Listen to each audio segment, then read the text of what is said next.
Car के अंदर का माहौल उस किस के बाद जैसे पूरी तरीके से सुन्न हो गया था। रियांस का वो आक्रामक और पॉजिटिव स्पर्श तारा के दिमाग को सुन्न कर रहा था। लेकिन अगले ही पल तारा का लॉजिकल दिमाग नींद से जागा।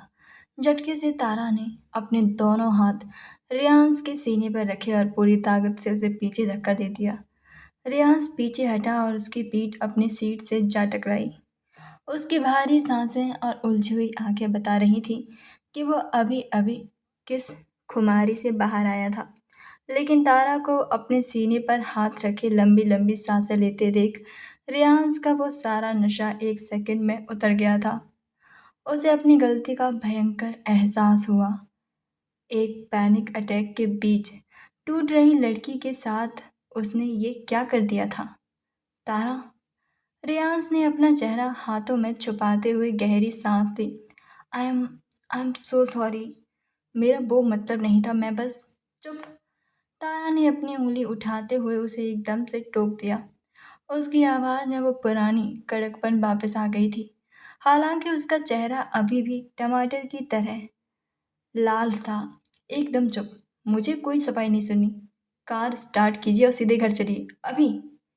रियांस ने कुछ और कहने की हिम्मत नहीं की। उसने चुपचाप कार स्टार्ट की और एक्सीलरेटर दबा दिया। पूरे रास्ते दोनों के बीच एकदम घोटू सन्नाटा पसरा रहा। रियांस बार बार स्टीयरिंग व्हील पर अपनी ग्रिप टाइट कर रहा था और खुद को मन ही मन गालियां दे रहा था। जैसे ही कार सिंघानिया पेंट हाउस की पार्किंग में रुकी, तारा ने रियांस के कुछ बोलने का इंतजार भी नहीं किया। उसने झटके से कार का दरवाज़ा खोला और लगभग भागते हुए एलिवेटर की तरफ चली गई। रियांस कार में ही बैठा रहा। उसने फ्रस्ट्रेशन में अपना सिर स्टीयरिंग व्हील पर दे मारा। क्या सोचकर किया ये मैंने? वो पहले ही अपने पास्ट को लेकर इतना पैनिक कर रही थी और मैंने डैम इट। रियांश, उसने अपने बालों में हाथ फेरा और भारी कदमों से एलिवेटर की तरफ बढ़ा। उधर पेंट हाउस में तारा के दादाजी अभी अभी किसी काम से वापस लौटे थे। दादाजी अपनी छतरी साइड में रख ही रहे थे कि तारा आंधी की तरह एलिवेटर से बाहर निकली। अरे तारा बिटिया, तू आ गई।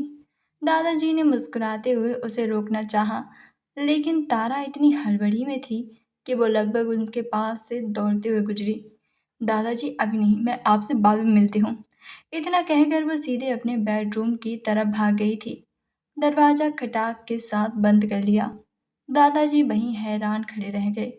जब तारा उसके पास से गुजरी थी तो उसका हाथ गलती से उनके हाथ से टकरा गया था। तभी रियांस भी एलिवेटर से बाहर आया। उसका चेहरा उतरा हुआ था और वो काफी परेशान लग रहा था। छोटे साहब, दादाजी ने रियांस को देखते हुए अपनी चिंता जाहिर की।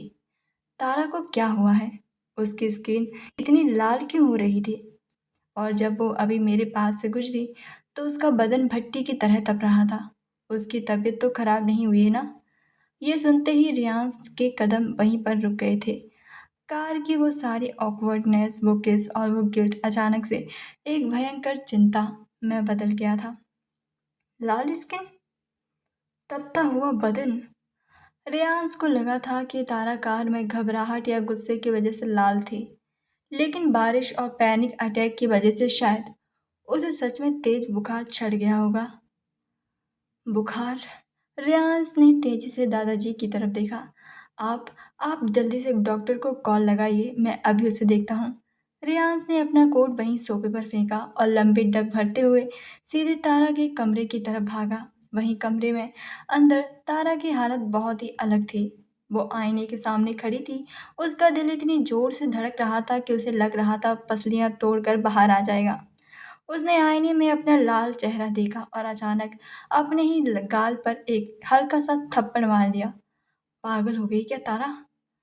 वो खुद में ही बड़बड़ा रही थी। ये दिल किसी बुलेट ट्रेन की तरह क्यों भाग रहा है? और ये अजीब सी फीलिंग क्या है? ये मत बोलना कि तुझे उस मॉन्स्टर का वो किस अच्छा लगा था। मैं पक्का पागल हो रही हूँ। मेरा सारा लॉजिक घास चढ़ने गया है क्या? वो झंझलाहट में अपने बाल नोच रही थी कि अचानक खटाक में कमरे में दरवाजा खुला। रियांस तेज कदमों से अंदर आया। तारा उसे अचानक अपने कमरे में देखकर 2 कदम पीछे हट गई। रियाज को वापस अपने इतने करीब देखकर उसकी वो ब्लड ट्रेन वाली धड़कन सीधा रॉकेट की स्पीड पर पहुंच गई थी। लेकिन रियाज इस वक्त किसी भी ऑकवर्डनेस के मूड में नहीं था। उसके दिमाग में सिर्फ तारा के दादाजी की बात घूम रही थी। तारा का शरीर तप रहा था। बिना कोई परमिशन मांगे रियाज ने आगे बढ़कर तारा का हाथ पकड़ा और उसे झटके से खींचकर अपने बिल्कुल करीब कर लिया था। तारा की आंखें फटी की फटी रह गई। आप क्या कर रहे हैं? रियाज ने कोई जवाब नहीं दिया। उसने अपना दूसरा हाथ तारा के माथे और फिर उसके लाल हो रहे गालों पर रखा। दादाजी बिल्कुल सही कह रहे थे। तारा की स्किन सच में बहुत गर्म थी और चेहरा एकदम लाल था। शिट! रियाज के चेहरे पर अब साफ परेशानी झलक रही थी। उसका वो खड़ूस और ठंडा बॉस वाला अवतार पूरी तरीके से गायब था। तारा के लिए ये सिचुएशन और भी ज़्यादा खतरनाक हो गई थी। रियाज का वो बड़ा गर्म हाथ उसके गाल पर था। रियाज की आंखों में जो फिक्र थी और उसकी जो नज़दीकी थी वो तारा के उस बुखार को अंदर ही अंदर और बढ़ा रही थी। ये फीवर कैसे हो गया तुम्हें अचानक? रियाज ने तारा की आंखों में सीधे देखते हुए बहुत ही सीरियस और फिक्रमंद आवाज में पूछा। कार में तो तुम बिल्कुल ठीक थी। ये बता इतना तब क्यों रहा है? तारा की सांसें गले में ही अटक गई थी। रियाज का बड़ा गर्म हाथ अभी भी उसके गाल पर था और उसकी नज़दीकी तारा के उस बुखार को और बढ़ा रही थी। मुझे मुझे फीवर नहीं है। तारा ने झटके से पीछे हटने की कोशिश की लेकिन रियाज की पकड़ बहुत मजबूत थी। झूठ मत बोलो तारा, तुम्हारा चेहरा लिटरली जल रहा है। रियाज की आवाज़ में अब एक अजीब सी घबराहट और सख्ती थी। उसने अपनी जेब से फ़ोन निकाला। मैं अभी फैमिली डॉक्टर को कॉल लगाता हूँ। अरे नहीं, कोई डॉक्टर नहीं आएगा। तारा ने हड़बड़ी में आगे बढ़कर रियाज के फ़ोन वाले हाथ को पकड़ लिया था। उसकी आंखें बड़ी बड़ी हो गई थी। अगर डॉक्टर आ भी गया तो वो क्या चेक करेगा? हाँ, धड़कनें? वो तो रियाज को देखकर ही रॉकेट बनी हुई थी। तारा जिद मत करो। रियाज ने अपना हाथ छुड़ाने की कोशिश की। दादाजी सही कह रहे थे, तुम भट्टी की तरह तप रही हो। मैंने कहा ना मुझे बुखार नहीं है। तारा ने भी अपनी नज़रें चुराते हुए जल्दी जल्दी बहाना बनाने शुरू किए।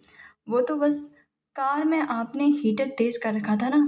मतलब बाहर इतनी बारिश थी और मैं कार दौड़ कर और फिर मैं दौड़ कर आई ना, इसलिए तो बस ब्लड सर्कुलेशन तेज हो गया था। लॉजिक कहता है कि जब इंसान अचानक से दौड़ता है ना तो स्किन लाल हो जाती है। रियांश की उंगलियां फोन पर डायल करने ही वाली थी लेकिन अचानक से वो रुक गया। उसकी गहरी काली आंखें सिकुड़ गई थी। उसने तारा के उस लाल टमाटर जैसे चेहरे को बहुत ध्यान से देखा।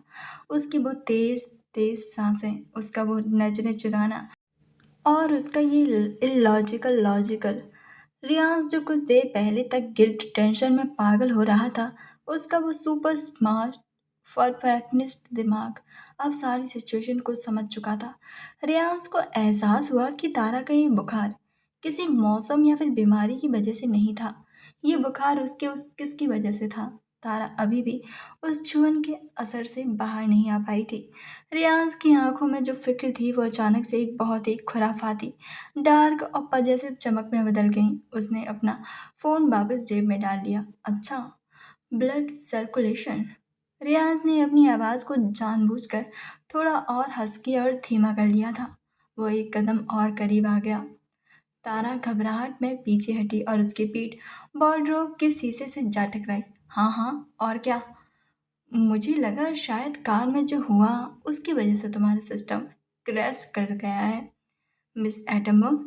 रियाज ने बहुत ही आराम से अपना एक हाथ वॉर्डरोब पर रखा, तारा के सिर के ठीक पास टिका दिया था और उसे पूरी तरीके से ब्लॉक कर दिया था। तारा की आंखें फटी की फटी रह गई थी। उसका मुंह भी खुला का खुला रह गया था। आप आप कुछ भी मत सोचिए, ठीक है? मेरा लॉजिक बाहर में गया, तुम्हारा लॉजिक। रियाज ने मुझ फुसफुसाते हुए कहा। उसकी उंगलियों ने बहुत ही नाजुकी से तारा के कांपते हुए निचले होंठ को छुआ। तुम फीवर से नहीं तप रही हो, तुम मेरे करीब आने से तप रही हो। और सच कहूँ तो मुझे ये देखकर बहुत सुकून मिल रहा है कि उस आग में सिर्फ मैं अकेला नहीं जल रहा। तारा शर्म से लिटरली जमीन में गड़ जाना चाहती थी। वो इस खड़ूस मॉन्स्टर को धक्का देकर कहीं उसे जैसे बांध कर रख दिया था। तभी रियांस को एक डार्क मुस्कान गायब हो गई। उसने अपना हाथ वार्डरोब से हटाया और बहुत ही कोमलता से तारा के सिर पर फिरा। उसका अंदाज इतना अचानक जेंटल और केयरिंग हो गया था। आई एम सो सॉरी तारा, रियांस ने बिना किसी ईगो के बहुत ही सच्चाई से कहा। कार में जो भी हुआ था, मुझे इस तरह से अपना कंट्रोल नहीं खोना चाहिए था। तुम अपने पेरेंट्स की वजह से पैनिक अटैक में थी और मैं बस तुम्हें उस हालत में देखकर इतना डर गया था कि मुझे समझ ही नहीं आया कि तुम्हें कैसे शांत करूं। मुझे लगा जैसे तुम फिर से पुरानी याद में टूट जाओगी। तारा ने रियांस की आंखों में देखा। वहाँ कोई खड़ूस बॉस नहीं था और ना ही कोई डार्क माफिया था। वहाँ सिर्फ एक ऐसा इंसान था जो सच में उसकी तकलीफ से घबरा गया था। रियांस का ये केयरिंग अवतार तारा के दिल के हर लॉजिक को पूरी तरीके से फेल कर रहा था। तारा का गुस्सा और ऑकवर्डनेस अचानक से पिघलने लगा। लॉजिक कहता है, तारा ने अपनी नज़रें नीचे करते हुए बहुत ही धीमी आवाज़ में कहा, कि जब कोई इंसान पैनिक कर रहा हो तो उसे सिर्फ गले लगाना चाहिए, ना कि उसे सीधा चूम लेना चाहिए। खड़ूस मॉन्स्टर। रियांस के चेहरे पर एक बहुत ही प्यारी सुकून भरी हंसी आ गई थी। वो हंसी जो दुनिया में और कोई दे नहीं सकता था। अगली बार याद रखूंगा, रियांस ने थोड़ा और करीब झुकते हुए कहा। वैसे वो जो भी था, उसमें मुझे तुम्हारी तरफ से भी कोई रोक टोक महसूस नहीं हुई थी। आप फिर से शुरू हो गए। तारा ने छेपते हुए रियांस के सीने पर एक हल्का सा मुक्का मारा। आप बाहर जाइए यहाँ से। तभी कमरे के बाहर से दादाजी की परेशानी से भरी आवाज आई। छोटे साहब, डॉक्टर साहब का नंबर तो बंद आ रहा है। मैं तारा बिटिया के लिए हल्दी और तुलसी का काढ़ा बना लाऊं क्या? उसे ठंड कम हो जाएगी बारिश में। तारा ने अपनी आंखें जोर से मीच लीं और अपना माथा पीट लिया। हे भगवान, दादाजी बिना। रियांस ने अपनी हंसी बड़ी मुश्किल से दबाई। उसने तारा को एक आखिरी खुराफाती लुक दिया और दरवाजे की तरफ मुड़ते हुए जोर से बोला, काढ़े की जरूरत नहीं है दादाजी। आपकी पोती का बुखार मैंने उतार दिया है। वो बिल्कुल ठीक है। क्या? तारा ने झल्लाहट कर बेड पर रखा एक छोटा सा कुशन उठाया और पूरी ताकत से रियांस की तरफ फेंक कर मारा। लेकिन रियांस तब तक दरवाजा खोलकर बाहर निकल चुका था। कुशन सीधे दरवाजे पर जाकर लगा था। बाहर से रियांस के हंसने की धीमी गहरी आवाजें आ रही थी और तारा उसी वार्डरोब के सहारे नीचे जमीन पर बैठ गई थी। उसका चेहरा अभी भी लाल था, दिल अभी भी रॉकेट की तरह धड़क रहा था। लेकिन अब इस ऑकवर्डनेस में एक बहुत ही खूबसूरत सी मुस्कुराहट शामिल हो गई थी। उसने अपने होठों पर उंगलियां रखीं। उसका वो खड़ूस एरोगेंट बॉस अब सिर्फ उसका बॉस नहीं रह गया था। रियांस वापस ना आए इसलिए उसने दरवाज़ा लॉक कर दिया था और आराम से सो गई थी। अगली सुबह जब तारा की आंखें खुलीं तो बाहर तूफान पूरी तरीके से शांत हो चुका था और खिड़की से हल्की हल्की धूप अंदर आ रही थी। तारा ने आईने के सामने खड़े होकर खुद को देखा। रात भर करवटें बदलने के बाद भी उसके चेहरे पर कोई थकान नहीं थी, बल्कि एक अलग ही चमक थी। कल रात जो हुआ उसके बाद तारा ने तय कर लिया था कि वो कोई डरी सहमी या फिर शर्माने वाली लड़की बनकर नहीं घूमेगी। उसका लॉजिक साफ था। अगर रियान सिंघानिया को अपने उससे कोई प्रॉब्लम नहीं है तो वो कोई फालतू में ऑकवर्ड फील क्यों करेगी। उसे अपने सबसे शार्प डार्क ग्रे कलर का पैंट सूट पहना और बालों को एक स्लिक पोनीटेल में बांधा और हल्का सा मेकअप किया। आज वो सिर्फ तारा नहीं बल्कि सिंघानिया ग्रुप की सबसे तेज तरह असिस्टेंट लग रही थी। डाइनिंग टेबल पर रियांस पहले ही बैठा ब्लैक कॉफ़ी पी रहा था। उसने भी हमेशा की तरह अपना डार्क सूट पहना हुआ था और आईपैड पर कुछ पढ़ रहा था। दादाजी पास ही खड़े थे। तारा ने अपनी हील्स की टक टक आवाज़ के साथ एंट्री ली और बहुत ही कॉन्फिडेंस के साथ अपनी कुर्सी खींची।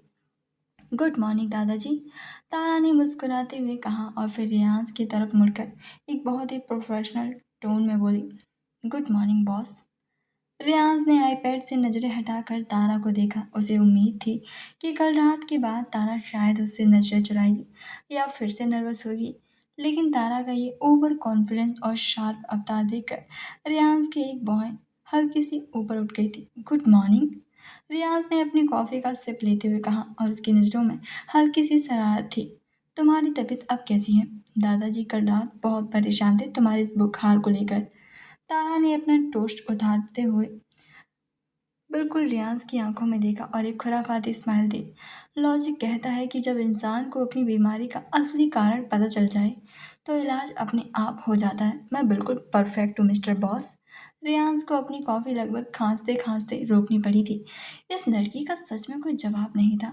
दादाजी जिन्हें इस बात का कोई अंदाजा नहीं था कि यहाँ किस बुखार की बात हो रही है, वो बस खुशी खुशी उन दोनों का नाश्ता देख कर कितने हुए देख रहे थे। दोपहर के 1 बजे Singhania group board room office में आज का माहौल बहुत ही सीरियस था। कंपनी के 50% शेयर्स के लिए एक नए इन्वेस्टर के साथ मीटिंग थी। पूरी बोर्ड ऑफ डायरेक्टर्स की टीम बड़ी सी ओवल टेबल के चारों तरफ बैठी हुई थी। रियांस हेड ऑफ चेयर पर था और तारा बिल्कुल उसके बगल में अपने आईपैड और फाइल्स के साथ अलर्ट बैठी हुई थी। तभी मीटिंग रूम का दरवाजा खुला और इन्वेस्टर्स अंदर आया। यह मिस्टर राजीव आहूजा था, एक अधेड़ उम्र का बेहद घमंडी और ओवर स्मार्ट बिजनेसमैन। उसके चेहरे पर एक ऐसी स्माइल थी जैसे वो रियांस पर कोई एहसान करने आया हो। मिस्टर सिंघानिया, फाइनली, आहूजा ने बिना हाथ मिलाए सीधे अपनी कुर्सी खींचते हुए कहा। चलिए सीधे काम की बात करते हैं। मेरी कंपनी आपके 50% शेयर्स के लिए 500 करोड़ देने को तैयार है। मुझे नहीं लगता कि मार्केट में आपको इससे अच्छी डील कोई और देगा। रियांस का चेहरा एकदम भावहीन था। उसकी गहरी काली आंखें आहूजा को ऐसे स्कैन कर रही थी जैसे कोई शिकारी अपने शिकार को देखता है। आहूजा ने अपने फाइल टेबल पर फेंकी और अचानक उसकी नज़र तारा पर गई, जो अपने आईपैड पर आहूजा की कंपनी की बैलेंस शीट चेक कर रही थी। आहूजा को ये बिल्कुल भी पसंद नहीं आया कि एक मामूली असिस्टेंट उसकी मौजूदगी में इतनी बेपरवाही से बैठी है। एक्सक्यूज मी, आहूजा ने तारा की तरफ उंगली उठाते हुए बहुत ही बदतमीजी से कहा। मिस्टर सिंघानिया, मैं यहाँ करोड़ों की डील कर रहा हूँ और आपकी ये असिस्टेंट फाइलें चेक करने का नाटक कर रही है। इसे कहिए कि जाकर हमारे लिए कॉफ़ी लेकर आए। बोर्ड मीटिंग्स बच्चों के लिए नहीं होती। पूरे बोर्ड मीटिंग रूम में सन्नाटा छा गया था। माथुर जो दूर बैठा था उसने डर के मारे अपनी आंखें बंद कर ली थी। रेयांस की उंगलियां जो टेबल पर टैप कर रही थी अचानक से रुक गई थी। उसके जबड़े की नसें तन गई और उसकी आंखों में वो खौफनाक माफिया वाला गुस्सा उतरने लगा था।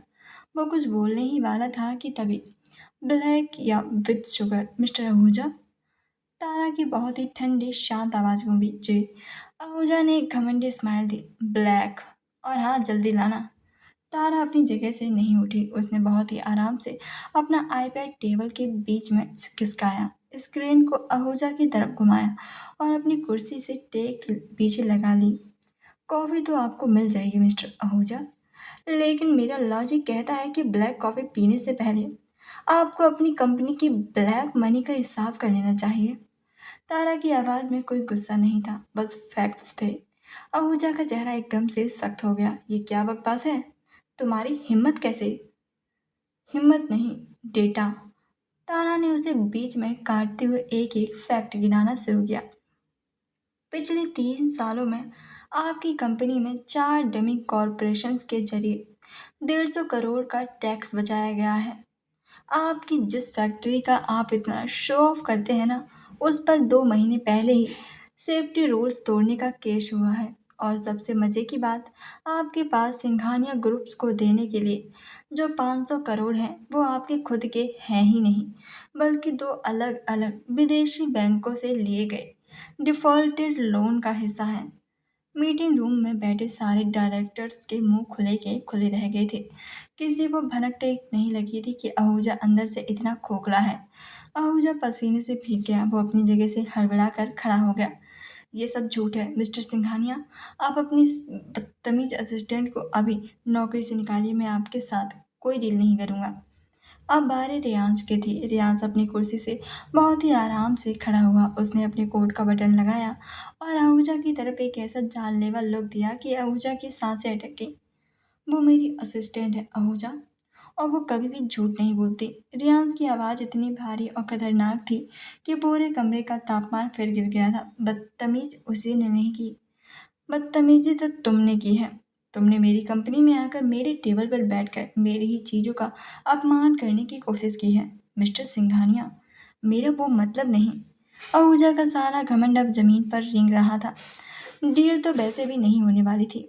रियांस ने आहूजा की फाइल उठाकर सीधे डस्टबिन में फेंक दी। लेकिन अब तुमने तो गलती की ही है, उसकी कीमत तुम्हें चुकानी पड़ेगी। अगले 24 घंटे में मार्केट में तुम्हारी कंपनी का सारा कच्चा चिट्टा पहुंच जाएगा। तुम्हारा वो जो 500 करोड़ का घमंड है ना, कल सुबह तक कौड़ियों के भाव बिकेगा। ये सिंघानिया का वादा है। रियांस ने दरवाजे की तरफ इशारा किया। अब यहाँ से निकल जाओ, इससे पहले कि मैं तुम्हें उठवाकर बाहर फिकवा दूँ। आहूजा बिना अपनी फाइल उठाए बुरी तरीके से कांपता हुआ वहां से भाग खड़ा हुआ।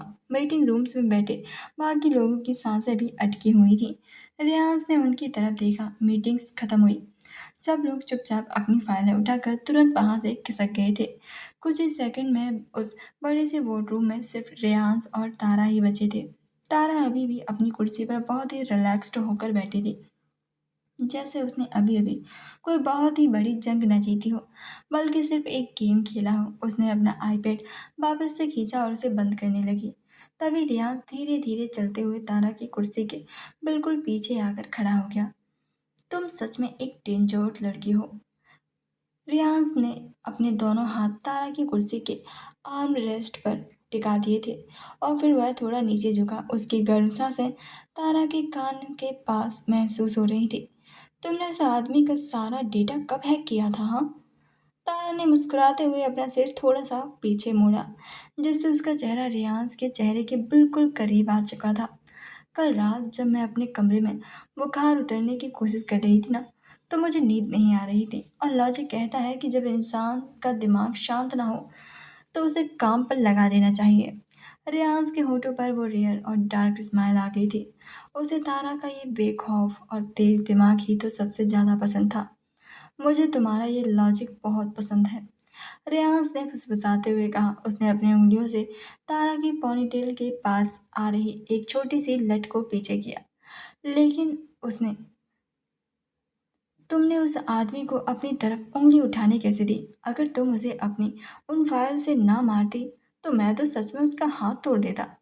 जरूरत नहीं थी, तारा ने रियांस की आंखों में देखते हुए जवाब दिया। लॉजिक कहता है कि कचरे को छूने से हाथ ही गंदे होते हैं। उन्हें बस उनकी सही जगह डस्टबिन में डाल देना चाहिए। उसकी बात पर रियांस मुस्कुराया। मेरे केबिन में आओ। रियांस ने अपना हाथ हटाया और सीधा खड़ा हो गया। उसकी आवाज़ अचानक से बहुत भारी हो चुकी थी, वो भी अभी। तारा अपना आईपैड उठा ही रही थी कि अचानक से वॉलरूम का भारी शीशे का दरवाज़ा फिर से खुला। हाई हील्स की टक टक आवाज़ के साथ एक बेहद खूबसूरत और स्टाइलिश लड़की अंदर दाखिल हुई। उसने डिजाइनर वाइट रेड ड्रेस पहनी हुई थी और उसकी चाल में एक गजब का कॉन्फिडेंस और एटीट्यूड था। तारा की नज़रें उस पर गई और उसका दिमाग तुरंत क्लिक कर गया था। ये वही लड़की थी जो कल रात पार्टी में दूर खड़ी होकर लगातार तारा को ही घूर कर देख रही थी। आहूजा तो बस एक प्यादा था। रियांस, उस लड़की ने रियांस के सामने आकर एक बेहद ही दिलकश स्माइल दी। उसकी नज़रें रियांस के चेहरे पर ऐसे टिकी थी जैसे वो उसे पी जाना चाहती हो। असली 50% शेयर तो हमेशा से हमारी कंपनी के ही थे। मैं बस ये देखना चाहती थी कि तुम आहूजा जैसे कचरे को कैसे हैंडल करते हो। रियांस के चेहरे पर कोई हैरानी नहीं थी। उसने अपने कोट की जेब पर हाथ डाले और बहुत ही ठंडे लहजे में कहा, आना, मुझे अंदाजा था कि आहूजा के पीछे तुम्हारे डैड का ही दिमाग होगा। आना ने एक कदम रियांस की तरफ बढ़ाया, तारा को ऐसे इग्नोर करते हुए जैसे वो वहाँ है ही नहीं। डैड बहुत खुश हैं, लेकिन डील फाइनल करने के लिए उन्होंने एक शर्त रखी है। तुम्हें कल सुबह ही फ्लाइट से लंदन आना होगा। पेपर्स पर साइन उनके सामने होंगे, वो भी पर्सनली। लंदन? रियाज ने हल्की सी भौहें सिकोड़ी। हाँ, लंदन। आना की आवाज़ में एक अजीब सा अधिकार था। फिर उसने धीरे से अपनी नज़रें घुमाकर तारा की तरफ देखा। उसकी उन खूबसूरत आंखों में साफ तौर पर जलन और एक अजीब सी कड़वाहट थी। आना ने अपने हाथ सीने पर बांधे थे और रियांस को देखते हुए बहुत ही सते हुए लहजे में कहा, तुमने दुनिया से अपनी शादी छुपा ली रियांस, लेकिन मुझसे नहीं छुप सकती। मैं जानती हूँ ये तुम्हारी असिस्टेंट नहीं बल्कि तुम्हारी पत्नी है। तारा ये सुनकर हल्की सी चौंकी थी, लेकिन उसने अपने चेहरे पर कोई भाव नहीं आने दिया था। आंटी ने मेरे लिए जो डिजाइनर्स लहंगे पसंद किए थे ना, वो धरे के धरे ही रह गए। आना के लहजे में अब वो सालों पुराना दर्द और हताशा साफ झलक रही थी। बचपन से हमारी कम फैमिलीज ने जो तय किया था, मैंने जो सपने देखे थे, तुमने मुझे एक बार बोलने का मौका तक नहीं दिया रियांश, और रातों रात किसी और से। खैर, आना ने एक लंबी सांस ली और वापस अपनी झूठी और प्रोफेशनल स्माइल पहन ली। बिजनेस अपनी जगह है, तो मैं लंदन आना होगा अकेले, और ये डैड और मेरे साथ एक प्राइवेट बोर्ड मीटिंग है जहाँ असिस्टेंट्स की कोई ज़रूरत नहीं है, इसलिए अकेले आना। आना ने एक आखिरी बार रियांस को उस गहरी और तरसती हुई नज़र से देखा, तारा को एक तीखा लुक दिया और पलट कर खटखट करती हुई वहां से चली गई। वॉर्ड में अब फिर से सन्नाटा था। रियांस ने मुड़कर तारा की तरफ देखा। उसे लगा था कि तारा उस पर सवाल की बारिश कर देगी, लेकिन तारा एकदम शांत थी। उसने बिना एक शब्द कहे अपना आईपैड उठाया, फाइल सीने से लगाई और रियांस को क्रॉस करते हुए सीधे उसके कैबिन की तरफ बढ़ गई। रियांस को यह शांति किसी बड़े तूफान से पहले की शांति लगी। वो जो चुपचाप उसके पीछे कैबिन में आ गया था। दरवाजा बंद होते ही स्मार्ट प्लाइंट्स नीचे गिर गए थे। तारा ने फाइल जोर से रियांस के टेबल पर पटकी। लॉजिक कहता है, तारा की आवाज़ एकदम कड़क और तीखी थी, कि 21वीं सदी में जब डिजिटल सिग्नेचर और वीडियो कॉन्फ्रेंसिंग जैसी चीज़ें मौजूद हैं, तो किसी की डील के लिए 7,000 किलोमीटर दूर लंदन जाने की कोई ज़रूरत नहीं होती है। रियांस ने आराम से अपनी डेस्क को टिक कर अपने दोनों हाथ सीने से बांध लिए। उसके होठों पर वो खुराफाती और डार्क स्माइल वापस आ गई थी। तारा का ये जलता बुनता रूप उसे अंदर ही अंदर बहुत ही सुकून दे रहा। डील बहुत बड़ी है तारा, और आहना के डैड पुराने ख्यालों के हैं। उन्हें आमने सामने डील करना पसंद है। रियांस ने जानबूझकर उसे थोड़ा और छेड़ने के लिए बहुत ही कैजुअल टोन में कहा, ओह प्लीज़।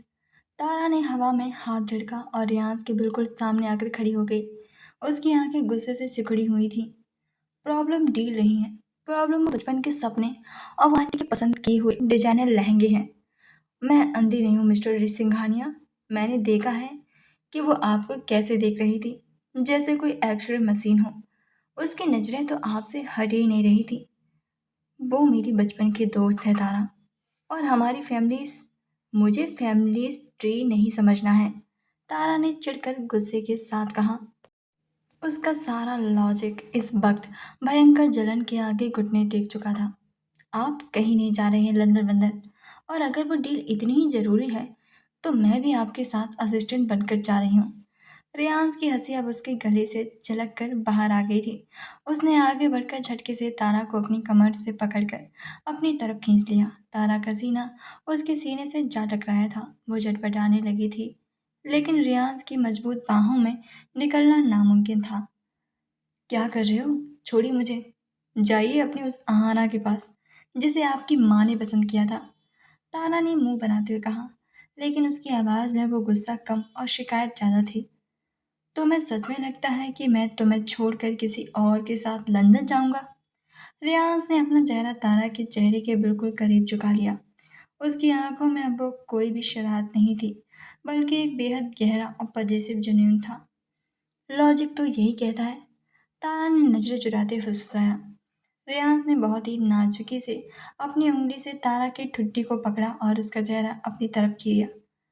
तो अपने उस लॉजिक की डिक्शनरी में एक नया रूल लिख लो, मिसेस सिंघानिया। रियान सिंघानिया की ज़िंदगी में, उसके घर में और उसके दिल में तुम्हारी जगह कोई नहीं ले सकता। आहाना मेरी माँ की पसंद हो सकती है, लेकिन तुम मेरी जिद हो, और मैं अपनी ज़िंदगी की जिद के लिए किसी भी हद तक जा सकता हूँ। तारा की सारी जलन, सारा गुस्सा रियांस की इस भारी और इंटेंस आवाज़ के साथ आगे एक सेकंड में ही पिघल गया था। उसकी धड़कनें फिर से तेज हो गई थी। और रही बात लंदन जाने की, रियाज की नज़रें तारा के होंठों पर टिक गई थी। वो टिकट दो ही बुक होंगे, बस फ़र्क इतना होगा कि तुम वहाँ मेरी असिस्टेंट बनकर नहीं, बल्कि मेरी पत्नी बनकर मेरे साथ उसी होटल के स्वीट में रुकोगी। डील तो मैं 1 घंटे में फाइनल कर लूँगा।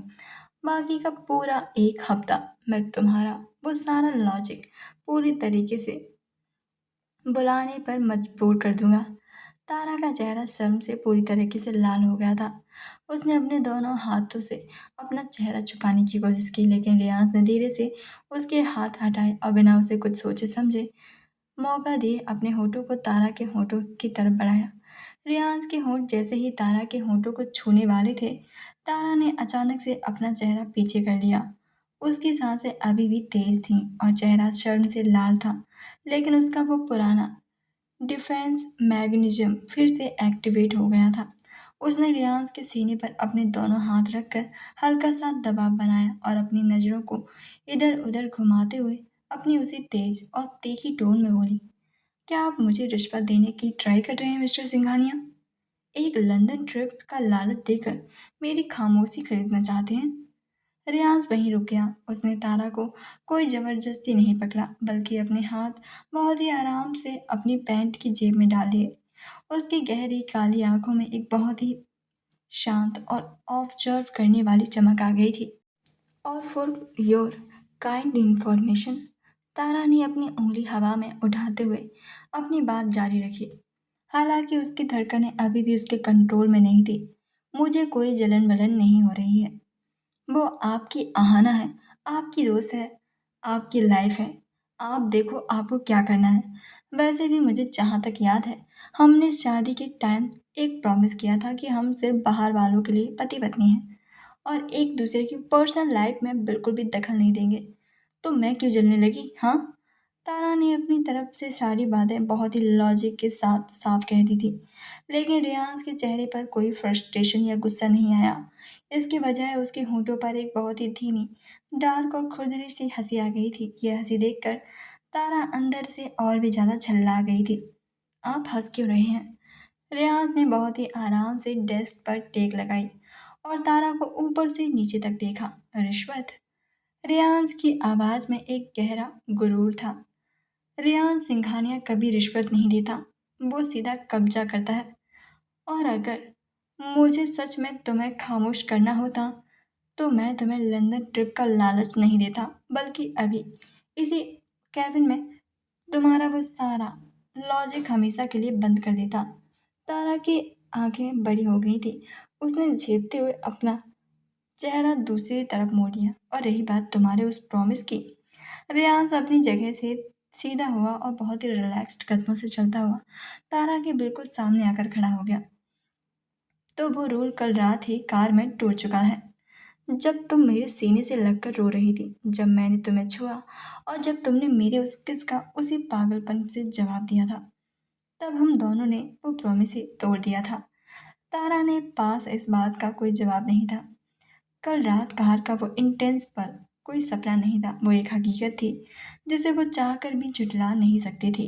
रियांस थोड़ा सा और झुका। उसने कोई टच नहीं किया था, बस उसकी वो नज़दीकी और उसके परफ्यूम की महक तारा के होश उड़ाने के लिए काफ़ी थी। झूठ बोलना तुम्हें नहीं आता तारा, रियांस ने बहुत ही हुस्की और कॉन्फिडेंस आवाज़ में कहा। तुम्हारी ये तेज सांसें, तुम्हारी नज़रों का ये भागना, ये सब बहुत ही लाउडली चिल्लाकर बता रहा है कि तुम्हें फ़र्क पड़ता है। अगर आना मेरी लाइफ में दखल देगी तो तुम चुप नहीं बैठोगी। तुम्हें जलन हो रही है तारा, और मुझे तुम्हारा ये जलना बहुत पसंद आ रहा है। मुझे मुझे कोई जलन नहीं हो रही है। तारा ने फिर से बहस करने की कोशिश की, लेकिन उसके शब्द गले में ही अटक गए थे। रेयांस वापस से पीछे हटा। उसने अपना कोट ठीक किया और वापस अपने उसी प्रोफेशनल लेकिन पावरफुल अवतार में आ गया। कल सुबह 8 बजे मेरी प्राइवेट जेट लंदन की फ़्लाइट है। आज मुझे कुछ ज़रूरी काम है, इसलिए मैं घर नहीं आ पाऊँगा। रियाज ने अपनी डेस्क पर रखी फाइल उठाते हुए बहुत ही कैजुअल लेकिन अल्टीमेट्स वाले अंदाज में कहा, अगर तुम सच में नहीं जल रही हो, अगर तुम्हें सच में कोई फ़र्क नहीं पड़ता है, तो कल सुबह आराम से ऑफिस आना और माथुर के साथ काम करना, ठीक है? रियाज ने पलटकर तारा की आंखों में सीधे देखा और उसकी आंखों में अब एक चुनौती थी। लेकिन अगर तुम्हें अपनी प्रॉपर्टी को प्रोटेक्ट करना है तो सुबह 7 बजे अपना बैग पैक करके पेंट हाउस के लिविंग रूम में तैयार रहना। चॉइस तुम्हारी है तारा।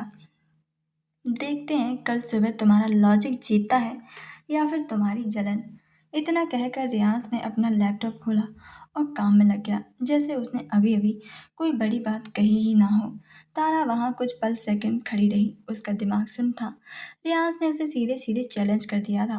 वो पैर पटकते हुए बिना कुछ कहे कैबिन से बाहर निकल गई। बाहर आते ही तारा ने अपनी डेस्क पर अपना बैग रखा और एक गहरी सांस ली। आना को लगता है ना वो बहुत स्मार्ट है, तारा ने खुद से बड़बड़ाते हुए कहा। उसकी आंखों में वो पुरानी खुरूपात वापस लौट आई थी। उसकी डिजाइनर वाइट ड्रेस को तो मैं लंदन की सड़कों पर काली कॉफी से नहला दूंगी। मेरा लॉजिक कहता है कि दुश्मनों को कभी भी खुला मैदान नहीं देना चाहिए। कल सुबह की फ्लाइट के लिए तारा का फैसला तय हो चुका था। वो सिर्फ रियांस की असिस्टेंट बनकर नहीं बल्कि उसकी सबसे बड़ी ढाल, आहाना का सबसे बड़ा सिरदर्द बनकर लंदन जाने वाली थी। अगली सुबह पेंट हाउस का माहौल एकदम शांत था। घड़ी में सुबह के 6:50 हो रहे थे। रियांस डाइनिंग टेबल पर बैठा ब्लैक कॉफ़ी पी रहा था। उसका आईपैड सामने खुला था लेकिन उसकी नज़रें बार बार सीढ़ियों की तरफ जा रही थी। ठीक 6:55 पर सीढ़ियों से एक ट्रॉली बैग के पहियों की खटखट की आवाज़ आई। रियाज ने कॉफ़ी का मग टेबल पर रखा और अपने होठों को उस बेजे मुस्कान को छुपाने के लिए वापस आईपैड की स्क्रीन घूरने लगा। तारा एक black overcoat, dark blue jeans और हाई बूट्स से तैयार होकर नीचे आई थी। उसके चेहरे पर एक अजीब सा एटीट्यूड था। उसने अपनी ट्रॉली रियांस के ठीक सामने लाकर रोक दी थी। मेरा लॉजिक कहता है, तारा ने अपने बाल झटकते हुए बिल्कुल एक प्रोफेशनल आवाज में कहा, कि कंपनी के खर्चों पर मुफ्त की लंदन ट्रिप छोड़ना बहुत बड़ी बेवकूफ़ी है। और वैसे भी असिस्टेंट होने के नाते आपकी मीटिंग्स का हिसाब मुझे ही रखना पड़ेगा ना। रियाज ने अपनी कुर्सी से उठा। उसने तारा को ऊपर से नीचे देखा और उसकी गहरी काली आंखों में वो चमक आ गई थी जो तारा को हमेशा नर्वस कर देती थी। उसने कोई ताना नहीं मारा, ना ही कोई बहस की। बस तारा के हाथ से ट्रॉली का हैंडल लिया और आगे बढ़ते हुए बहुत ही रिलैक्स्ड आवाज़ में बोला, गुड चॉइस मिस एटमबम। अब चलें, वरना फ्लाइट लेट हो जाएगी। तारा ने मन ही मन बड़बड़ाई कि यह खड़ूस मॉन्स्टर कितना शांत कैसे है और लेट होने का बहाना कैसे। हाँ, जब उसकी खुद की ही प्राइवेट फ्लाइट है। मुझे बुद्धू बना रहा है ना, बट मैं हूँ नहीं। लेकिन वह चुपचाप उसके पीछे पीछे कार की तरफ बढ़ गई थी। सिंघानिया ग्रुप का प्राइवेट जेट किसी 5 स्टार होटल से कम नहीं था। तारा विंडो सीट पर बैठी थी और उसने आते ही अपना लैपटॉप खोल लिया था ताकि वह रियांस को बात करने से बच सके। कल की वो जलन वाली बात उसे अभी भी ऑकवर्ड कर रही थी। रियान सामने वाली सीट पर बैठा था। कुछ देर तक तो उसने तारा को इग्नोर किया था, लेकिन जब तारा ने लगातार 15 मिनट तक कीबोर्ड पर अपनी उंगलियां पटकी तो रियांस का सब्र टूट गया था। वो उठा और तारा के बगल वाली सीट पर आकर बैठ गया था। बिना एक शब्द कहे उसने तारा के लैपटॉप की स्क्रीन को नीचे की तरफ दबाकर बंद कर दिया था। क्या कर रहे हो? मुझे काम करने दीजिए। तारा ने चिढ़ते हुए लैपटॉप वापस खोलने की कोशिश की। रियाज ने अपना हाथ तारा के हाथ के ऊपर रख दिया। उसकी उंगलियों की गर्माहट तारा की ठंडी उंगलियों पर पड़ते ही तारा की बहस अपने आप ही रुक गई थी। आसमान में 40,000 फीट की ऊंचाई पर कोई बॉस या फिर असिस्टेंट नहीं होता। रियाज की आवाज़ बहुत ही धीमी और भारी थी। और अगर तुम सोच रही हो कि तुम पूरे 8 घंटे इस स्क्रीन के पीछे छुपकर मुझसे बच जाओगी, तो तुम बहुत ही गलत हो। मैं आपसे बच नहीं रही हूँ। तारा ने अपनी नज़रें बाहर बादलों की तरफ मोड़ ली थी। मैं बस अपनी ड्यूटी कर रही हूँ। अच्छा। रियाज थोड़ा सा और करीब झुका था, जिससे उसके परफ्यूम की डार्क महक ने तारा को पूरी तरीके से घेर लिया था। तो मुझे उम्मीद है कि तुम लंदन में अपनी ड्यूटी इतनी ही ईमानदारी से निभाओगी, क्योंकि आहाना वहाँ मेरा इंतज़ार कर रही है और मेरा मूड बहुत जल्दी ख़राब होता है। तारा ने झटके से रियांस की तरफ देखा। आहाना का नाम सुनते ही उसकी आंखों में वो खुरापाती आग फिर से जल उठी थी। आप फिक्र मत कीजिए मिस्टर सिंघानिया। आपके उस बचपन की दोस्त का मूड खराब करने के लिए मेरी डिक्शनरी में बहुत सारे लॉजिक्स भरे पड़े हैं। रियांस के चेहरे पर एक डार्क स्माइल आ गई थी। उसे बस यही तो चाहिए था, तारा का ये बेखौफ लड़ने वाला अवतार। रियांस ने अपनी सीट के पीछे टेक लगाई और आंखें बंद कर लीं। लेकिन कुछ ही सेकंड बाद उसने अपनी आंखें खोली। तारा अभी भी लैपटॉप खोलकर काम करने का नाटक कर रही थी ताकि वो रियांश से नजरें मिलाने से बच सके। रियांश ने बिना कुछ कहे आगे बढ़कर उसका लैपटॉप बंद किया और उसे उठाकर साइड टेबल पर रख दिया। क्या कर रहे हो? मैंने कहा ना मुझे काम है। तारा अचानक से भड़क गई थी। मैं लंदन अपनी असिस्टेंट को लेकर नहीं जा रहा हूँ। रियाज ने उसकी आंखों में सीधे देखते हुए बहुत ही इंटेंस आवाज में कहा। मैं अपनी बीवी को साथ देकर जा रहा हूँ और मेरी बीवी को इस ट्रिप पर किसी भी फाइल या लैपटॉप के पीछे छुपने की कोई ज़रूरत नहीं है। तारा की धड़कनें तेज हो गई थी। इससे पहले कि वो कोई और लॉजिक लगा पाती, रियाज ने अचानक से उसका हाथ पकड़ा और एक ही झटके से उसे खींचकर बिल्कुल बगल में जेट की उस चौड़ी चौड़ी सोफा कम बेड वाली सीट पर गिरा लिया था। क्या कर रहे हो? छोड़िए मुझे। मुझे बिल्कुल भी नींद नहीं आ रही है। तारा ने झटपटाते हुए वापस से उठने की कोशिश की। वो इस तरह से रियांश के इतने करीब सोने के लिए बिल्कुल भी तैयार नहीं थी। लेकिन रियांश का भारी मजबूत हाथ उसके कमर पर आ चुका था। उसने तारा को पूरी तरह से अपनी बाहों में कैद कर लिया था और उसे अपने चौड़े सीने से लगा लिया था। चुपचाप से सो जाओ तारा, फ्लाइट 8 घंटे की है। रियांश की आवाज़ धीमी थी लेकिन उसमें वो पॉजिटिव अधिकार था जिसे तारा चाहकर भी टाल नहीं सकती थी। पर मेरा लॉजिक कहता है कि अगर तुमने अब लॉजिक का ला भी बोला ना। रियाज ने अपना चेहरा तारा के बालों में छुपाते हुए फुसफुसाया, तो मैं यही तुम्हें ऐसा चुप कराऊंगा कि तुम पूरे रास्ते कुछ बोल ही नहीं पाओगी। तारा का मुंह एकदम से बंद हो गया था। रियाज की वो गहरी धमकी काम कर गई थी। शुरू में तारा बहुत ही अकड़ कर लेटी हुई थी, लेकिन रियाज का सीना, चौड़ा सीना, उसकी बॉडी, परफ्यूम की डार्क महक और उसके दिल की वो शांत मजबूत धड़कन, उस घेरे में तारा को इतनी सुरक्षित और अजीब सी गर्माहट महसूस हुई कि उसकी सारी झंझटपटाहट धीरे धीरे खत्म हो गई। लाख न चाहने के बावजूद कुछ ही मिनटों में तारा ने अपना सिर रेहान के सीने में टिका दिया था और उसे पता ही नहीं चला कि वो कब इतनी गहरी नींद में सो गई थी। रेहान ने उसकी सोती हुई शक्ल देखी और उसे खुद से थोड़ा सा और सटाकर अपनी आंखें बंद कर ली। दोपहर के 2 बजे London, the Grosvenor house hotel. London की ठंडी हवाएं और हल्की बारिश के बीच रेयांश और तारा होटल की लॉबी में दाखिल हुए थे। तारा ने एक डार्क ट्रेंच कोट पहना हुआ था और रेयांश उसके बिल्कुल साथ चल रहा था। लॉबी में आना पहले से ही खड़े उसका इंतजार कर रही थी। उसकी डिजाइनर वाइट ड्रेस और चेहरे की वो ओवर कॉन्फिडेंस जैसे लॉबी में सबसे अलग दिखा रहा था। रियांश, आना ने अपनी डिजाइनर स्माइल दी और आगे बढ़कर रियांश को गले लगाने के लिए अपने दोनों हाथ फैलाए। लेकिन रियांश बिल्कुल नहीं रुका। वो बहुत ही सफाई से बिना कोई एक्सप्रेशन बदले एक कदम साइड में हुआ। आहाना का हाथ हवा में ही रह गया था। तारा ने अपनी हंसी बड़ी मुश्किल से दबाई। आहाना ने अपनी जेब मिटाते हुए नकली स्माइल वापस से चेहरे पर लाई और तारा की तरफ एक तीखा कड़वा लुक दिया। ओह, तो तुम सच में इसे अपने साथ ले आए? कोई बात नहीं, आहाना ने रियान से कहा। मैंने रिसेप्शन पर कह दिया है तुम्हारी असिस्टेंट के लिए सेकंड फ्लोर पर एक छोटा सा कमरा रेडी है। आखिरकार मीटिंग्स के बाद इसे भी तो आराम चाहिए ना। असिस्टेंट्स को वहीं पर रुकना चाहिए जहां उनकी जगह हो। तारा कुछ बोलते उससे पहले ही रियांश ने बहुत ही ठंडे और खतरनाक लहजे में रिसेप्शनिस्ट की तरफ देखा। उस सेकंड फ्लोर के रूम को कैंसिल कर दो। रियांश की भारी आवाज़ पूरी लॉबी में गूंजी। मेरे साथ मेरी असिस्टेंट नहीं आई है, मेरे साथ मेरी पत्नी आई है और मिसेस तारा रियान सिंघानिया मेरे साथ टॉप फ्लोर के पेंट हाउस स्वीट में ही रुकेगी। ये सुनकर आहाना का चेहरा एकदम से पीला पड़ गया था। मिसेस तारा रियान सिंघानिया शब्द सुनकर उसके कान जैसे सुन्न हो गए थे। क्या? रियांश, क्या पागलपन है ये? आहाना गुस्से से लाल हो गई थी। डैड शाम को मीटिंग के लिए आ रहे हैं। अगर उन्होंने तुम्हारी इस बीवी को तुम्हारे साथ तुम्हारी स्वीट में देखा वो तो वो समझ जाएंगे कि रियान सिंघानिया अपनी बीवी को अपनी दुनिया का सबसे ज़रूरी हिस्सा मानता है और वो अपनी पर्सनल लाइफ के फैसले खुद ले रहा है। रियाज ने आहाना की बात बीच में ही बहुत ही सख्ती से काट दी थी।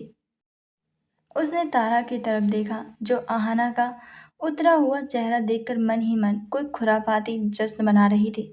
रियाज ने अपना एक हाथ आगे बढ़ाया और बहुत ही अधिकार से तारा की कमर को पकड़कर उसे अपने बिल्कुल करीब कर लिया था। वो स्पर्श इतना मजबूत और पजेसिव था कि आहाना की आंखों में सच में जलन के आंसू आ गए थे।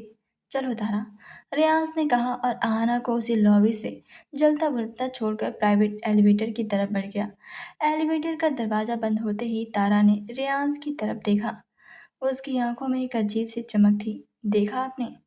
तारा ने एक बेजे मुस्कान के साथ अपना कॉलर उचकाया। मैंने कहा था ना, उसे अपनी जगह दिखाने के लिए मेरे पास बहुत ही लॉजिक है। रियाज ने उसे कमर से पकड़े पकड़े ही अपनी तरफ और खींचा। उसकी आंखों में अब कोई खड़ूस बॉस नहीं था। तुम्हारा लॉजिक जो भी हो मिस एटम बम, लेकिन एक बात याद रखना, स्वीट का दरवाजा बंद होते ही मैं तुम्हारे वो सारे लॉजिक भुलाने वाला हूँ। एलिवेटर एक हल्की सी डिंग की आवाज के साथ खुला और सीधे उस आलिशान पेंट हाउस स्वीट के अंदर जाकर रुका। सामने शीशे की बड़ी बड़ी दीवारें थीं, जिनके बाहर लंदन की वो ठंडी और ग्रे बारिश साफ नजर आ रही थी। तारा की एलिवेटर में रियाज की वो लॉजिक भुलाने वाली बात सुनकर वो जो पैनिक महसूस किया था, उसे छुपाने के लिए वो तुरंत बाहर निकली। उसने अपना ट्रेंच कोट उतारा और बिना रियाज की तरफ देखे स्वीट के बीचों बीच रखे बड़े से सोफे की तरफ बढ़ गई।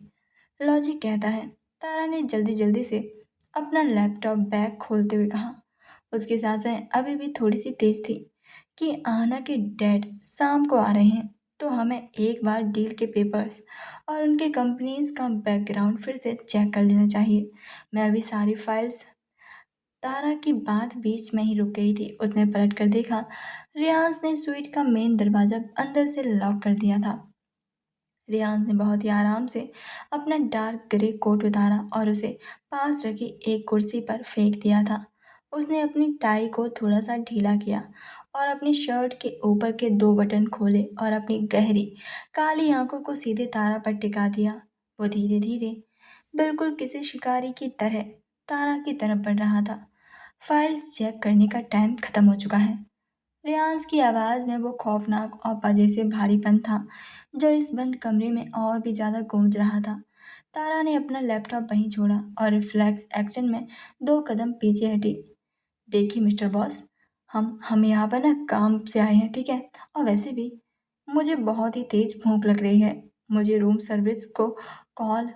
तारा और पीछे हटी, लेकिन अगले ही पल उसकी पीठ उस ठंडे बड़ी सी शीशे वाली खिड़की से जा टकराई थी। उसके पीछे जाने का रास्ता भी खत्म हो चुका था। रियांश बिल्कुल उसके सामने आकर खड़ा हो गया था। उसने अपने दोनों हाथ तारा के सिर के दोनों तरफ उस शीशे पर टिका दिए थे। तारा पूरी तरीके से रियांश के घेरे में कैद हो चुकी थी। रियांश के चौड़े सीने की गर्माहट और उसके डार्क बॉडी परफ्यूम ने तारा के दिमाग के सारे सर्वर एक साथ डाउन कर दिए थे। क्या कहा था मैंने एलिवेटर में? रियाज ने अपना चेहरा तारा के चेहरे के इतना करीब कर लिया था कि उसकी गर्म सांसें तारा के कांपते हुए होठों पर पड़ने लगी थी। तारा ने अपनी आंखें बड़ी करते हुए रियाज को देखा कि आप के स्वीट का दरवाजा बंद होते ही मैं तुम्हारा सारा लॉजिक भुलाने वाला हूँ।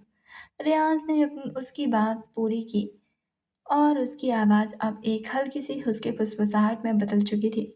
रियाज ने अपना एक हाथ शीशे पर हटाया और बहुत ही नाजुकी से तारा की कमर को जकड़ लिया था। उसने तारा को एक झटके से अपनी तरफ खींचा, जिससे तारा का शरीर पूरी तरीके से रियाज के कठोर सीने से सट गया। रियांश, तारा के मुंह से एक हल्की सी सिसकी निकल आई थी। नीचे लॉबी में तुमने उस आहाना से क्या कहा था, हाँ? रियांश की उंगलियां तारा की कमर पर एक हल्का सा दबाव बना रही थी, जो तारा के शरीर से करंट सा दौड़ा रही थी कि एक पत्नी को अपने पति के बहुत करीब ही रहना चाहिए। वो वो तो मैंने बस उसे चिढ़ाने के लिए। तारा ने नजरें चुराने की कोशिश की, लेकिन रियांश ने अपने दूसरे हाथ से तारा की ठुड्डी को पकड़ा और उसका चेहरा वापस से अपनी तरफ खींच दिया। मुझे लगा तुम अपनी ड्यूटी को लेकर बहुत ही ज़्यादा सीरियस हो। रियाज के होठों पर एक बहुत ही डार्क और इंटेंस स्माइल आ गई थी। तारा का लॉजिक अब सच में घास चढ़ने जा था। रियांश की वो सुलगती हुई आंखें और उसकी ये जानलेवा नज़दीकी। तारा का दिल इतनी जोर से धड़क रहा था कि उसे लगा रियांश भी उसे सुन सकता है। मेरा लॉजिक तारा ने कांपते हुए होठों से कुछ बोलने की आखिरी कोशिश की थी। लगता है फेल हो रहा है। रियांस की उस डार्क स्माइल में अब एक बेहद खूबसूरत सुकून आ गया था। गुड। बिना एक सेकंड और बर्बाद किए रियांस ने अपने होठों को तारा के होठों पर रख दिया। ये किस उस कार वाले किस से बिल्कुल अलग था। उसमें घबराहट थी, पैनिक था, लेकिन ये पूरी तरीके से एक अधिकार, एक जुनून और बेइंतहा प्यार से भरा हुआ था। रियाज का अंदाज आक्रामक था, लेकिन उसमें एक गहरी कोमलता थी जो तारा को पिघला रही थी। तारा ने अपनी आंखें बंद कर ली। उसने अपने दोनों हाथ रियाज के कंधों पर रखे और फिर धीरे धीरे उसकी अंगुलियां रियाज के घने सिल्की बालों में उलझ गई थी। जैसे ही तारा ने उस किस का जवाब दिया, रियाज के अंदर का सारा कंट्रोल टूट गया था।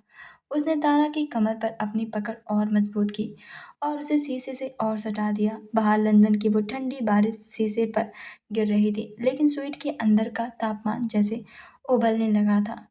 रियाज के होंठ तारा के होंठों से होते हुए उसकी ठुड्डी और फिर उसकी गर्दन तक चली गई।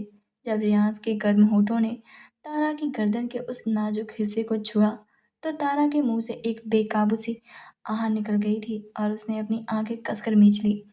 तुम सिर्फ मेरी हो तारा। रियाज ने तारा की गर्दन पर अपने होठों को रखते हुए बहुत ही भारी और पागलपन भरी आवाज में फुसफुसाया। कोई आना, कोई डील या फिर कोई भी दुनिया तुम्हारे और मेरे बीच में नहीं आ सकती। तारा ने रियाज के शर्ट को अपनी मुट्ठी में कस लिया। उसका पूरा शरीर रियाज के इस पॉजिटिव और इंटेंस प्यार के आगे कांप रहा था। रियाज वापस ऊपर आया और उसने तारा के माथे से अपना माथा टिका दिया। दोनों की सांसें बहुत तेज चल रही थी। रियाज की आंखें अभी भी उसी डार्क जुनून से भरी हुई थी। उसने अपने अंगूठे से तारा के सोचे हुए निचले होंठ को बहुत ही आराम से सहलाया। अब बताओ मिस एटम बम। रियाज ने गहरी सांस लेते हुए पूछा, क्या अब भी तुम्हारे दिमाग में कोई लॉजिक बचा है? तारा ने अपनी पलकें झपकाईं। उसका चेहरा शर्म और एक अजीब सी खुमारी से लाल था। उसने श्रेयांश की आंखों में देखते हुए एक बेहद ही प्यारी लेकिन थकी हुई स्माइल दी। एक लॉजिक बचा है, तारा ने धीरे से कहा और रियांश ने अपनी पहुंच झुकाई। क्या? यही कि अगर शाम को आपके ससुर जी, मतलब कि आहाना के डैड आ रहे हैं, तो हमें कम से कम अपने कपड़े ठीक कर लेने चाहिए, वरना उन्हें पता चल जाएगा कि सिंघानिया साहब मीटिंग की तैयारी नहीं कर रहे थे। तारा ने रियाज की खुली हुई शर्ट और अपनी थोड़ी अस्त व्यस्त हालत की तरफ इशारा करते हुए बहुत ही चुलबुले अंदाज में कहा। रियाज एक सेकंड के लिए रुका और फिर उसके गले में से एक गहरी रिलैक्स्ड हंसी निकल गई। उसने तारा के माथे पर एक किस किया। तुम कभी भी नहीं सुधरोगी ना तारा। रियाज ने मुस्कुराते उसे छोड़ दिया, हालांकि उसका मन बिल्कुल भी नहीं था। ठीक है, तुम फ्रेश हो जाओ, मैं शाम की मीटिंग के लिए वो पेपर्स रेडी करता हूँ, लेकिन याद रखना।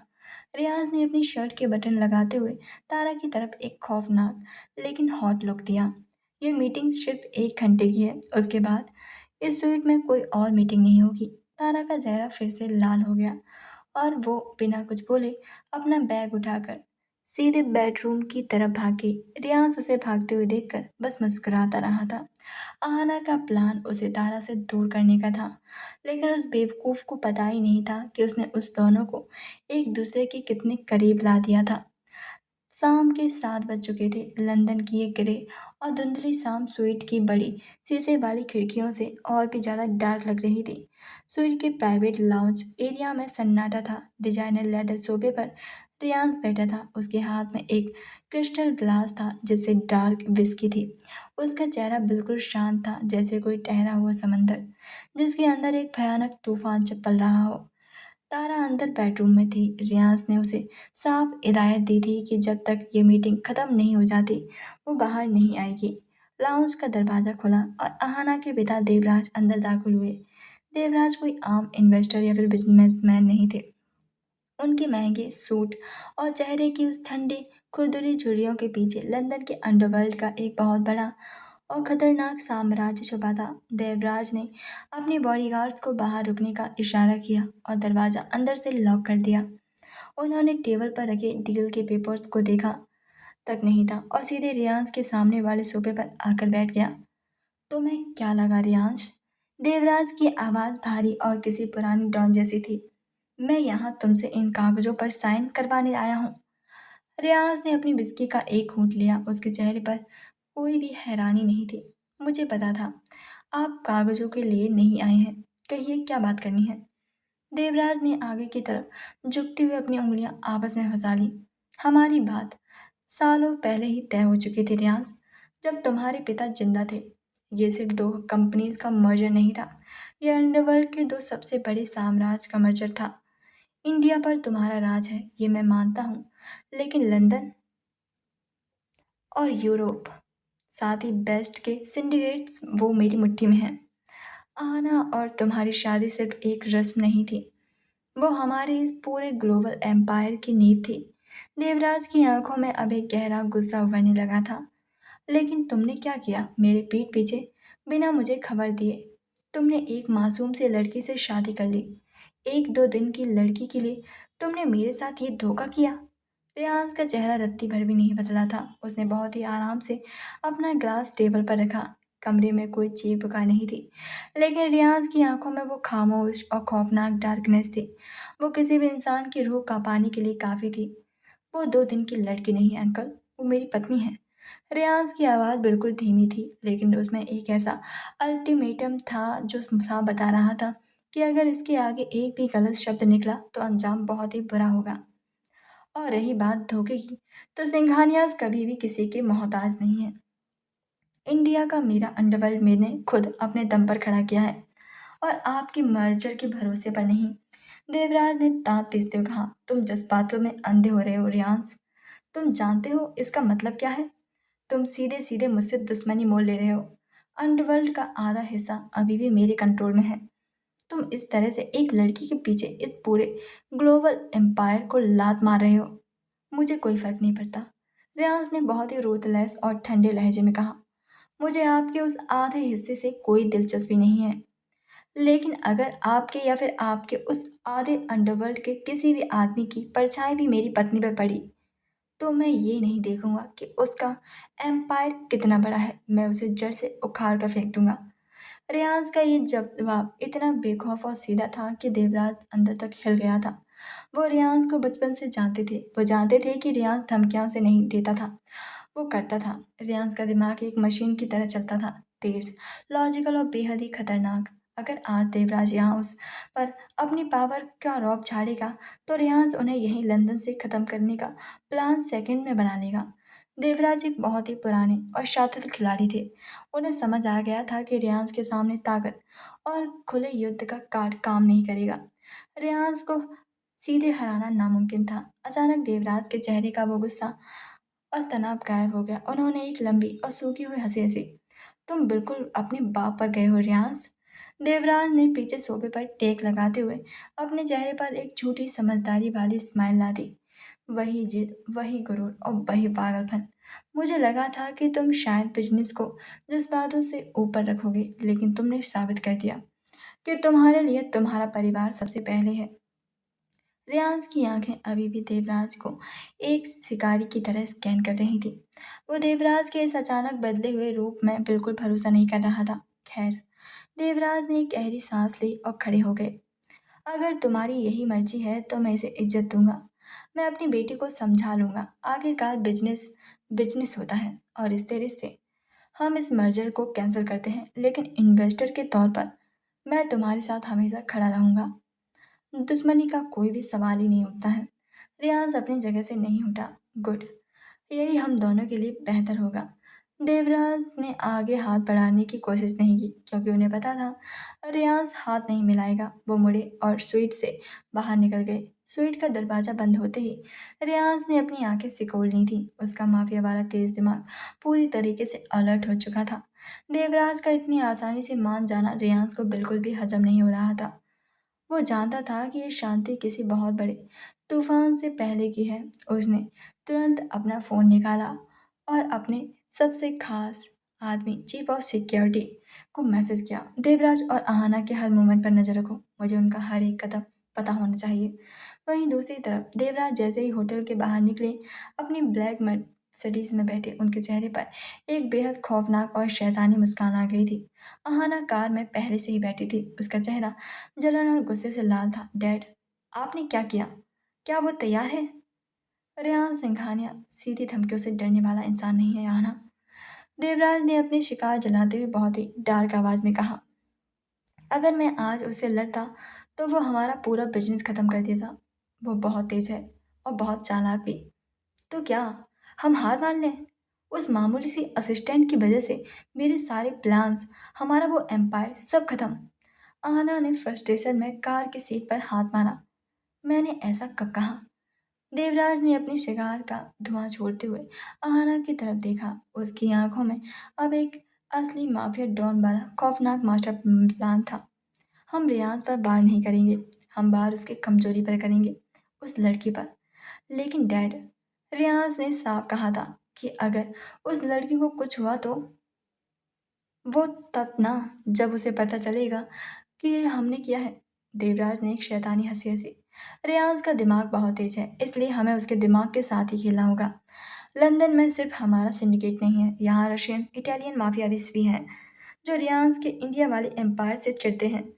हम बस गेम को कुछ इस तरह के सेट करेंगे कि वो लड़की मारी भी जाएगी और रियाज का सारा शक उस इटालियन गैंग्स पर जाएगा। आना के चेहरे पर एक डार्क स्माइल आ गई थी। उसे ये प्लान बहुत पसंद आया था। रियाज की बीवी बनकर वो बहुत उड़ने लगी थी ना। देवराज ने खिड़की से बाहर लंदन की बारिश को देखते हुए कहा, अब देखते हैं कि वो रियाज का वो लॉजिक और उसे मौत से कैसे बचाता है। कल रात वो दोनों हमारे उस पुराने कसीनो की पार्टी में आ रहे हैं, जो हमारी तरफ से मर्जर कैंसिल होने की एक फ्रेंडली पार्टी होगी। और वहीं रियाज की आंखों के सामने उस लड़की का खेल खत्म होगा और रियाज चाहकर भी हमें कसूरवार नहीं ठहरा पाएगा। देवराज का ये मास्टर प्लान प्लान इतना पक्का था कि उन्हें यकीन था कि रियाज इस जाल में जरूर फंसेगा। लेकिन वो भूल गए थे कि रियाज सिंघानिया सिर्फ एक माफिया नहीं था, वो एक मॉन्स्टर था जो अपनी पत्नी को बचाने के लिए पूरी दुनिया को आग लगा सकता था।